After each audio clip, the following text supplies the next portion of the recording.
ज्ञानाञ्जनशलाकया चक्षुर्मीलितं येन तस्मै श्रीगुरुवे नमः। गुरुवे गौरचन्द्राय राधिकायस्तदालये कृष्णाय कृष्णभक्ताय तद्भक्ताय नमो नमो विष्णुपादाय राधिकाय प्रियात्मने श्री श्रीमद्भक्ति वेदांत नारायणीति नामिने श्री कृष्ण चैतन्य प्रभु नित्यानंद श्री अद्वैत गदाधर शिवासादि गौर भक्तवृंद हरे कृष्ण कृष्ण कृष्ण हरे हरे हरे राम राम राम हरे हरे हरे कृष्ण कृष्ण कृष्ण हरे हरे हरे राम राम राम हरे हरे।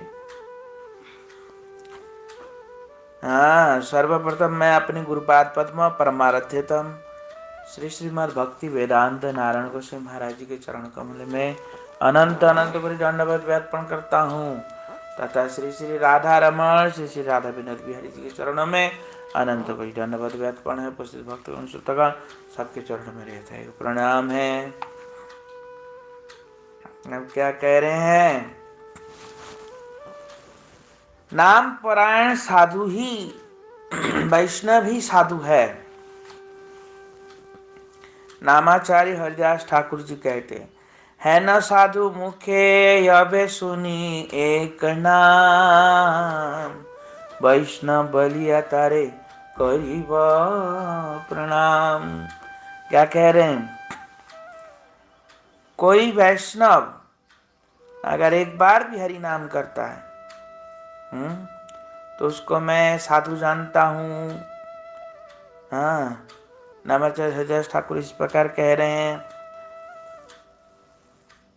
जो कम अक्षरों में साधु के लक्षण बताए गए, साधु के मुख से जब मैं एक श्री कृष्ण नाम सुनता हूँ तो मैं उसे वैष्णव समझकर प्रणाम करता हूँ, क्योंकि वैष्णव ही जगत के गुरु है। वैष्णव कौन है? वैष्णव से जगत गुरु जगत तेरे बंधु वैष्णव सकल जीवे सदा कृपा सिंधु। क्या कह रहे हैं? वैष्णव जगत के गुरु है और वैष्णव ही इस जगत के वास्तविक जगत जीवों के बंधु है। बंधु समझते हो? मित्र हैं। और वैष्णव सकल जीवे सदा कृपा सिंधु, वैष्णव ही सभी जीवों का कृपा सिंधु। कृपा सिंधु मतलब कृपा के समुंदर है वैष्णव। और क्या कह रहे हैं? ये है न वैष्णव निंदा जई जन करे नरके पड़िया सही जन्म जन्मांतर। जो व्यक्ति ऐसे वैष्णवों की निंदा करता है वो नरक में पड़ा रहता है जन्म जन्मांतर तक। और चक्कर में संसार का चक्कर लगाता हुआ जन्म जन्मांतर पहले नरक में पड़ा रहेगा। नरक में उसको डुबो के भिगो के अच्छे से धो के बढ़िया से धुलाई करके वहां से फिर इस संसार का चक्कर काटेगा, फिर दोबारा नरक जाए, फिर संसार के चक्कर काटे, फिर नरक जाए, फिर संसार, ऐसे ही करता रहेगा। हाँ, वो नाम भजन कुछ भी नहीं कर पाएगा। हरि भजन उससे नहीं होगा जो वैष्णव की निंदा करता है। ये अंदर अंदर भोगता है। हाँ, वो कभी भी हरि भजन नहीं कर सकता। वैष्णव कृपा को छोड़कर क्या कह रहे हैं? भक्ति लभिबा ताबारे नार आर नहीं को उपाय भक्ति बले सर्वजीव वैष्णव कृपा। वैष्णव को छोड़ के भक्ति प्राप्त करने का कोई दूसरा उपाय है ही नहीं। कोई दूसरा उपाय नहीं है ही नहीं। वैष्णव को छोड़ के कोई सोचेगा भक्ति प्राप्त कर लूंगा, वो उपाय नहीं है। क्योंकि भक्ति कौन देता है? वैष्णव ही भक्ति देता है। अन्यथा भक्ति कहीं से आ ही नहीं सकती, असंभव है।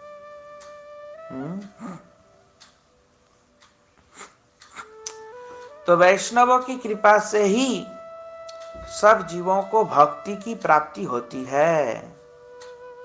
वैष्णवों के देह में कृष्ण शक्ति रहती है। वैष्णव के देह में क्या होता है? कृष्ण शक्ति रहती है। तो फिर वैष्णव को छोड़ के भक्ति नहीं आ सकती। हम तो देखते हैं शुरू शुरू में बहुत लोग ऐसे होते हैं कि वो लोग वैष्णव भी नहीं है ढंग के, बस नामधारी वैष्णव। नामधारी वैष्णव समझता है? नहीं समझता। नामधारी वैष्णव, वैष्णव जैसा बनते हैं पर वैष्णव नहीं है। वैष्णव जैसा बनते हैं मतलब क्या है? वैष्णव बन गया, हरि नाम की कथा सुनाता है, पर उनका उद्देश्य क्या है? कर्म है। उद्देश्य क्या है? कर्म। तो वैष्णव थोड़ी हुआ। वैष्णव किसको कहते हैं? जिसका उद्देश्य भक्ति हो। आप देखो, कथा कर रहे हैं, पैसा कमा रहे हैं, पैसा कमा के क्या करेगा? वो अपनी पत्नी बच्चों में लगाएगा, घर संपत्ति खरीदेगा। तो उसका उद्देश्य क्या हुआ? कर्म।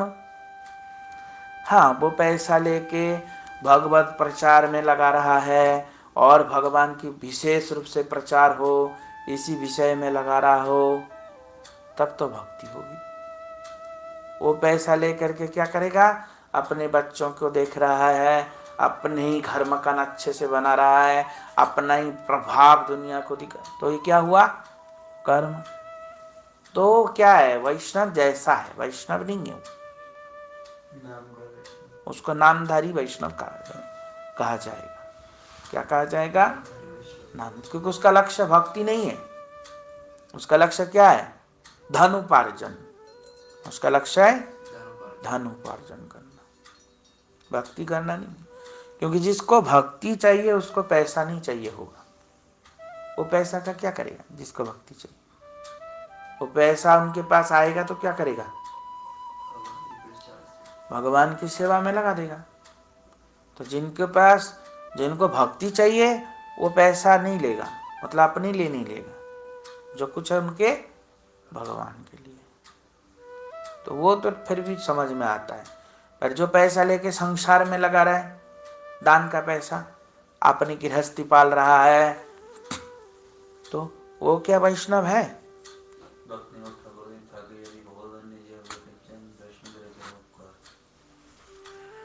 तो इसलिए वो वैष्णव नहीं है। तो फिर हम ऐसे लोगों का भी कभी कभी कथा सुन के हम धीरे धीरे परिवर्तन होते हैं, नहीं होते?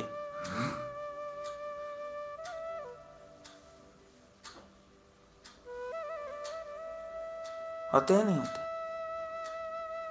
कई बार देखा जाता है, कुछ लोग कहते हैं हम तो देवकी नंदन की कथा सुनते थे ना, तो धीरे धीरे हम इधर आ गए।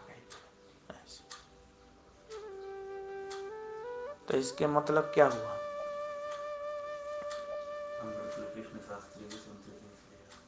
नहीं समझ में आया? तो इसका मतलब क्या हुआ? तो ये लोग तो कर्मी हैं। ये लोग क्या है? कर्मी। हाँ, तो उनके कथा सुन के इधर आ जाते हैं। कैसे आ जाते हैं?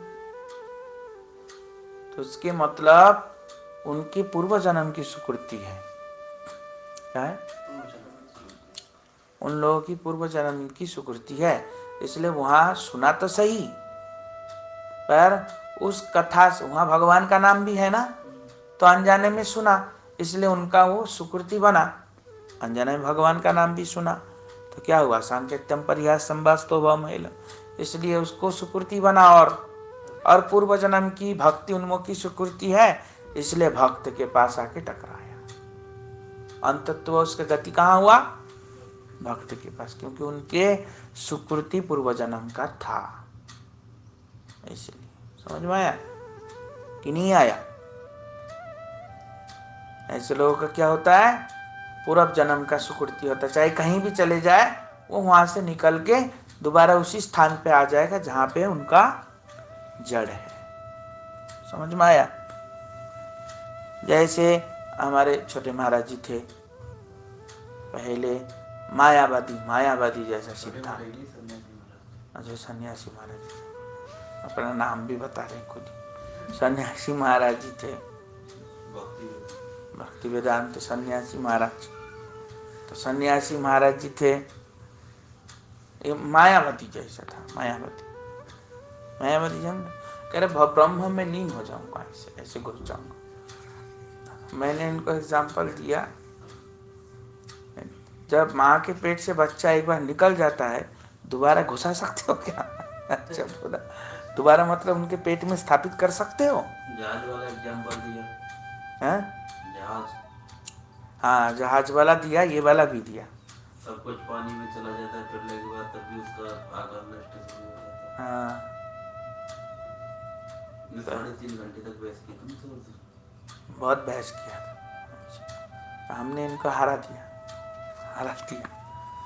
गुरुजी की कृपा से हरा दिया। इनके पास बहुत ज्ञान था, ये अपना अपना शास्त्र दिखा रहा था, हम इनको अपने तरीके से उसको हरा दिया। इनके लोग तो छोड़ो, इनके जो जितने और भी लोग थे ना, आते थे कभी कभी, इसको बुला के ऐसे पकड़ पकड़ के परेशान करता था। वो तो कहाँ फंस गया कि भक्ति तो सबरी भीली नहीं करती है, ऐसा कहा। तो सभी के नाम में सबके पास ज्ञान है, सबके पास ज्ञान है, तो ऐसे कहे सभी भीली नहीं करती है। हमको तो ज्ञान, मैंने बोला कि रावण के पास बहुत ज्ञान था, पर गति क्या हुआ, ऐसा बोला, राक्षस कहलाया। तो ज्ञानी अधिकतर राक्षसी कहलाता है, पर भक्ति का तो पूजा होता है। सबरी का पैर धो के ब्राह्मण भी पिया, मैंने ऐसे कह दिया। बोलती ये काय को बोल रहा है? ऐसे कहने लगे, पता है इनके चतुर्वेदी हमको ऐसे बोल देता था मैं। हाँ नहीं बोला था ऐसे, हाथ पकड़ के इसको बोलता था, पता कहाँ फंस गया तू भक्ति के चक्कर में, ऐसा बोलता था। बताओ, तो कहने की तात्पर्य क्या है, वहाँ इनके सारे आसपास के लोग, पर शुरू से ये भजन भी करता था, शुरू से भजन करते थे, नारायण को बहुत मानते थे। और मैंने एक दिन बोलते देखो मैं हमेशा नारायण को लेके घूमता हूँ, और मेरे को फोटो निकाल के दिखाया नारायण। मैंने बोला तुम ब्रजवासी हो कि ये नारायण को मानते, ये ऐसा कहा। इनको इतना गुस्सा आया, बहुत दुखी हो गए ये सुन के, बता हमारे नारायण को ऐसा कहा ये। इसने एक दोस्त को बता दिया, वो दोस्त कह रहे पीटे तो फिर पकड़ के ऐसे कह रहे। तो बोलते नहीं, पर ऐसा बोला, बताओ ऐसा बोलना चाहिए भगवान के लिए, ऐसा नहीं समझा। तो पहले तो ये नारायण का भक्त थे, नारायण मेरा दोस्त है, नारायण के लिए रोता रहता था। और फिर उसके बाद जो उनके गुरुजी दूसरे थे इनके, और वो भी माया संप्रदाय में होने से क्या होता है, सिद्धांत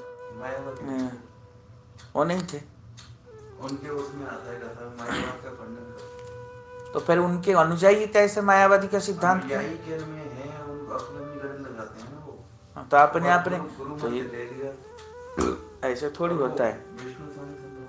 मायावादी चलो, वैसे तो वैष्णव संप्रदाय के हैं इनके गुरुजी भी, जो पहले थे, पर वो गुरुजी गृहस्थी थे। तो मैंने बोला ठीक नहीं है, गृहस्थी गुरु ठीक नहीं होता। मैंने इनको ऐसे ऐसे समझाया, नहीं समझाया था, गृहस्थी गुरु से कल्याण ही होगा, मैंने ऐसे। हाँ वो भी बहुत प्रभावशाली थे, पर ये तो दर्शन करने, मैं भी गया था दर्शन करने। तुम मिले थे उनसे? मिला था, भूल गया। और मैं गौड़िया मठ में आ गया, गुस्सा थोड़ी वो कह रहे अच्छी बात है, गौड़िया मठ में चला गया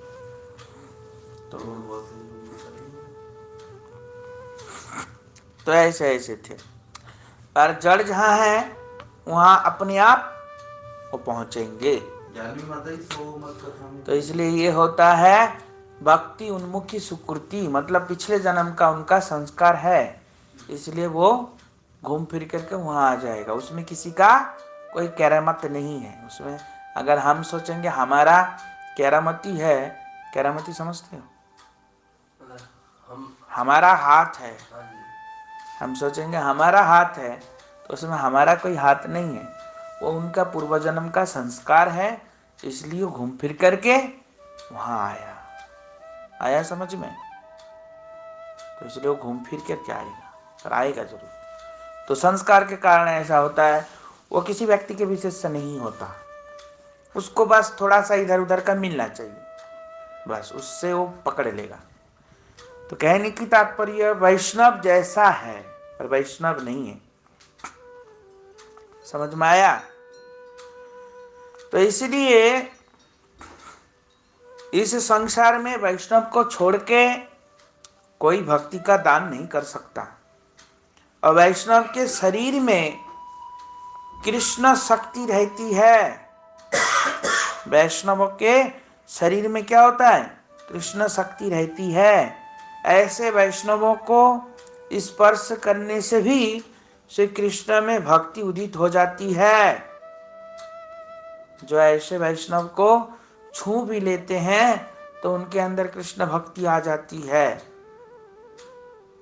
वैष्णव की जूठन, वैष्णव के चरणों का जल, वैष्णव के चरणों की धूली, ये तीनों ही भक्ति की साधना में बल प्रदान करने वाले बड़े शक्तिशाली है, बड़े प्रभावशाली है। क्या?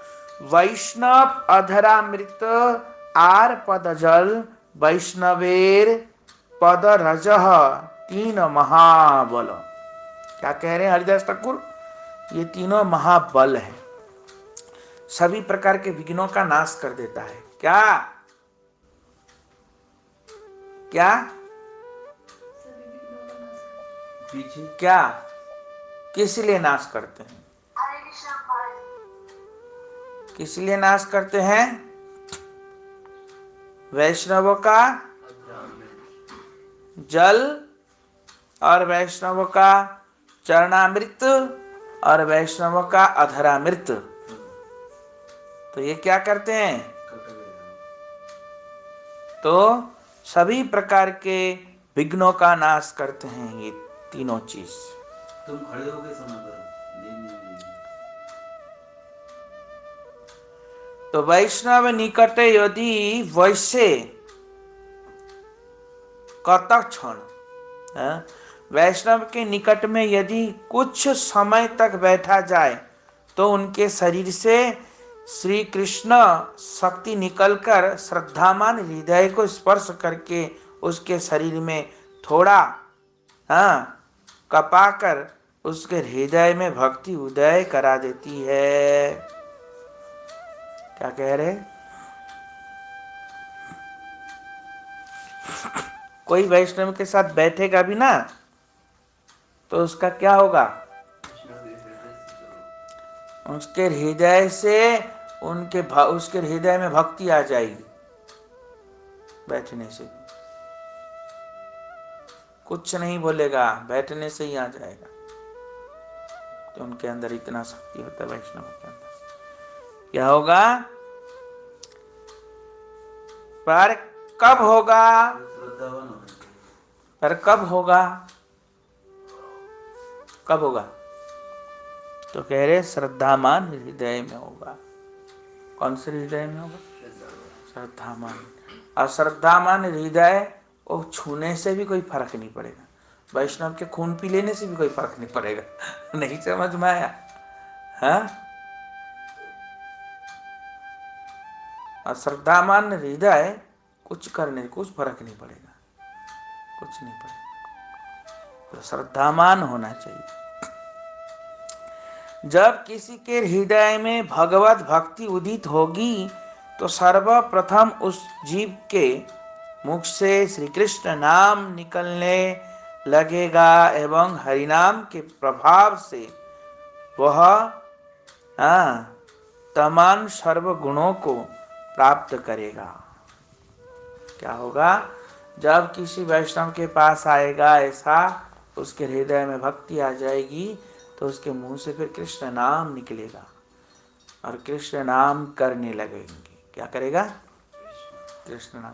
और कृष्ण नाम करते करते क्या होगा? उसके समस्त प्रकार के दुर्गुण निकल जाएगा। नहीं निकलेगा? निकल जाएगा। और माना कि किसी वैष्णव का जन्म छोटी जाति में हो जाता है,